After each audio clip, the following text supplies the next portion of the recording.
I guess this is what comes of trying to be superhuman in your lifestyle and schedule. I mean, we haven't really stopped in I don't know, like a year, and eventually it does catch up with you. And I am feeling pretty lame, to be honest. It's depressing as well, you know, because you know that the only thing you've really got to do in a given day is play a show, and for me that involves singing a little bit for an hour. So I'd rather have a broken leg almost and just sit down and play and sing than I would have my voice screwed up. It's not Harry. I mean, we've had to play shows before when we were in America recently, and Harry just got ill and his throat went, and it's amazing how much that just rips the carpet from underneath you. It's not so bad for me because I only have a bit of harmonies and backing vocals, but I think it's still noticeable if I'm not singing, so it's a pain, but I'm going to go and see a doctor and try and, do something.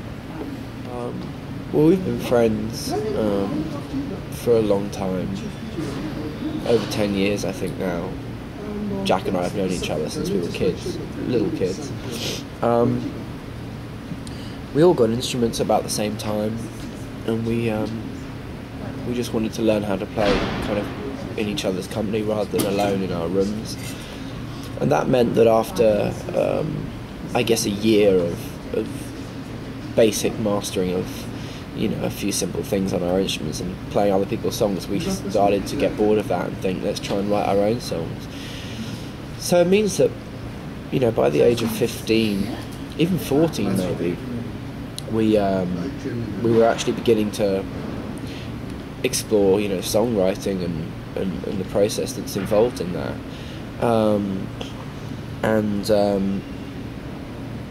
so we've had now, 6 or 7 years practice in that.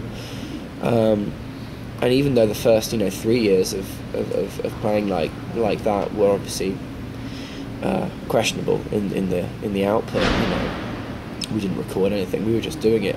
It's really valuable kind of training time, and looking back, it's a luxury that most bands don't get. So we've had the chance to evolve, and we're only 21 now. So most bands are kind of getting together about now, or maybe 19, 20. But we had had a lot of practice before then.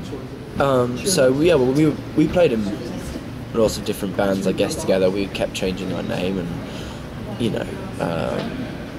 just for fun, I guess, developing whatever. And then we had a band called Fear of Flying when we were in high school. We started to take that fairly seriously. We became more and more interested in being good at writing songs. And we struggled for a long time as that band with various things, various kind of Spinal Tap episodes of bad managers and horrible journeys to gigs and no one turning up and all this kind of stuff. We really went through it all, and that was before we were even at kind of 18, 19. So then we pretty much hibernated for about 6 months before White Lies, not really sure of what we wanted to do, what was going to happen. We were all kind of set to go to university, and we wrote about 5 songs that we never really played live. Maybe we played them like 2 or 3 times live, but they were starting to sound a lot more accomplished and a lot more like White Lies does now. And that kind of finished with a song, Unfinished Business. And when we wrote that, we were so excited that it almost just seemed like that was the sum of 6 years of hard work and practice. And so we were like, okay, we've reached this certain checkpoint now, and we were confident that every other song we were going to write after that would at least be of a similar standard, if not better, than Unfinished Business. So that's when we renamed the band for good, and we really took it seriously, and that was 2 years ago, I guess. So less, yeah. When I grew up, I thought I had no idea. Considered trying to be an actor for some time. Did drama, through college. Took that really seriously, but never really felt very inspired by other wannabe actors and other people that did drama. Kind of put me off a bit. And in some ways it is surreal to be doing what we're doing. Right now, being in New Zealand was pretty much as far away from home as we possibly could be. Playing music to people that want to listen to it is pretty amazing, but I guess we're of such an age that these experiences kind of just soak in a lot easier, and they're not so shocking almost. It just feels natural for us now to be doing this. And it's kind of hard because when you go home and you do have some time off, you do get very restless. And I do feel now I want to be travelling my whole life, and I do want to be moving. I don't feel like I could have a day job anymore.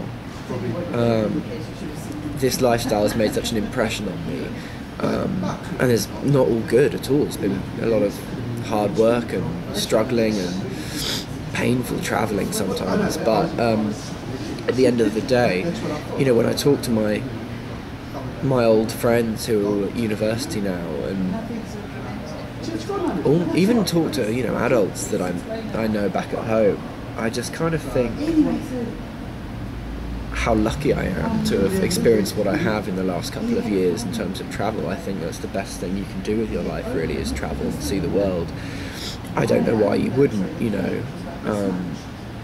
even if you spend all your money doing it, even if you don't have a house, I think it's still better. I don't know, I hope we can keep doing it, because that's what I'll do even if we're not in a band, I think. Yeah.